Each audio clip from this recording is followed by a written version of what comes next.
Oh, howdy all, grab yourself a drink, it is time for some Path of Exile 2 discussion.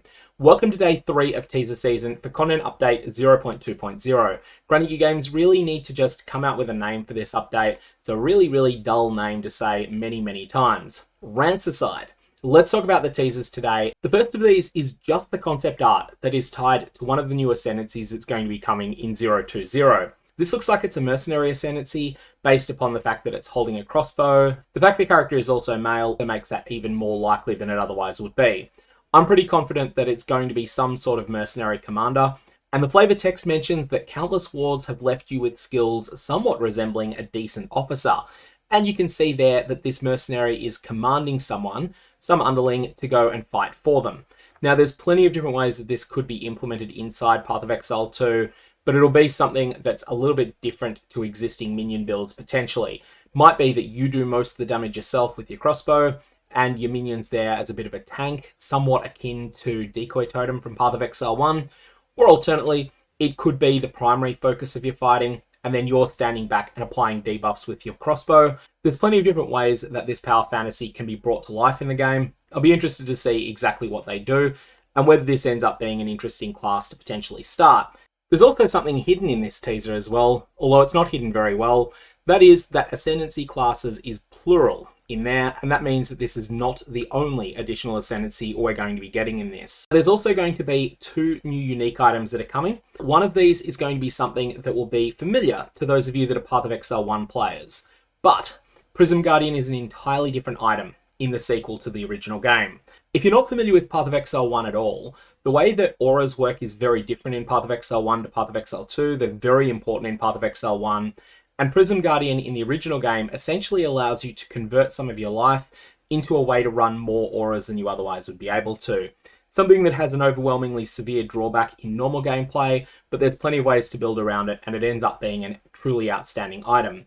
In the sequel though, they're going a different way with it. This is going to reward having a lot of life on your character. +1 to maximum spirit per 50 life is powerful text. If you can get 3,500 life on your character, that's going to be 70 additional spirit. Nothing to sneeze at all. On top of that, the other stats on it are not particularly bad. 18 tri-res is probably more impactful than an equivalent stat in Path of Exile 1 would be. So it's that little bit harder to get all of your resistances in Path of Exile 2. It's more of an endgame goal than something that you go for during the campaign. And as a result, having quite a lot of resists on one item is something that can free up a bunch of other slots. But the thing that I think really jumps out as this surprising benefit, +27 dexterity on it. You are going to need to have some dexterity on your character if you want to use any appreciable number of green support gems, and Prism Guardian might just provide all the dexterity you need for that purpose, which then ends up being something that frees up affix slots on other items. On top of that, big chunk of spirit. I can see this potentially being quite good. Also, it looks fantastic. This is what it looks like when it rotates. Granny Games put out a short little video showing this 3D artwork that they've done that really smashed. The second unique item that they teased is the Deepest Tower. Now, this is going to be a helmet that has a text. Enemies in your presence count as being on low life. This is text that does nothing on its own, but in conjunction with a whole bunch of other things, it can be really strong. This is not something that you just want to throw on any random character, although the stats on it are not terrible otherwise. 89 maximum life, 21 chaos res, and a modest chunk of armor and energy shield. Not a lot, but a modest amount. It really is something you're going to use if and only if that enemies in your presence count as being on low life. It has a strong synergy with the rest of your build. And whilst this also has 3D artwork, I don't think it's quite as impressive as the one that was done for Prism Guardian.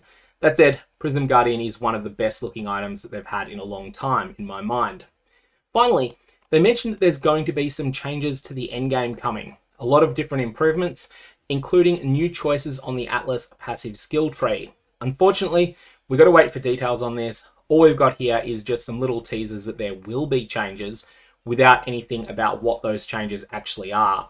One thing you'll really notice if you played both Path of Exile 1 and Path of Exile 2 is that Path of Exile 1 has a lot more customization at the end game than Path of Exile 2 does. And this is true more of the base game of Path of Exile 1, but even the Legacy of Frisia idol system is also something that has more customization of endgame than you can get in Path of Exile 2. Instead, with POE 2, there's just a bunch of nodes that are for power, and then after that, there's not that much left over to customize with. Whereas in PoE 1, there are a couple of nodes that you're definitely going to take on the Atlas tree for power, but after you've got those, most of the rest is just what you want to specialize in instead. So I'm hoping to see a bit more diversity of choice in the final Atlas passive tree as it exists in 0.2.0.